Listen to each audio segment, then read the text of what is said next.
ఒకే రోజు ఈ గ్రామ సభ తీర్మానాలు చేయాలి అనేది చాలామంది కోరిక ఇది. పంచాయతీరాజ్ వ్యవస్థలో గ్రామ పంచాయతీల నుండి జిల్లా పరిషత్ వరకు పటిష్టంగా ఉన్నప్పుడే నిజంగా మనం అనుకున్న అభివృద్ధి సాధించగలుగుతాం.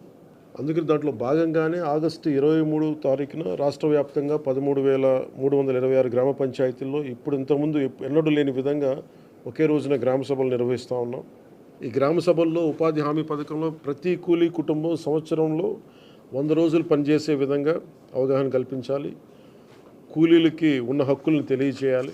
రైతులకు ఉపాధి హామీ పథకాన్ని సద్వినియోగం చేసుకోవడానికి సంబంధించిన పనుల వివరాలను గ్రామ సభల్లో ప్రతి ఒక్కరికి అర్థమయ్యే విధంగా తెలియజేయాలి.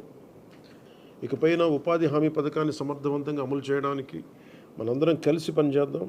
పథకం అమలులో మన రాష్ట్రాన్ని దేశంలోనే మళ్ళా మొదటి స్థానంలో ఉంచడానికి కృషి చేయాలని కోరుకుంటా ఉన్నాను. గ్రామాలను అభివృద్ధి చేసే మహాత్మా గాంధీ గారి కళలాగా గ్రామ స్వరాజ్యాన్ని స్థాపించాలి, ఆ దిశగా అడుగులు వేయాలని చెప్పి మీరందరూ కలిసి మాకు సహాయ సహకారాలు ఇవ్వాలని మనస్ఫూర్తిగా కోరుకుంటున్నాను.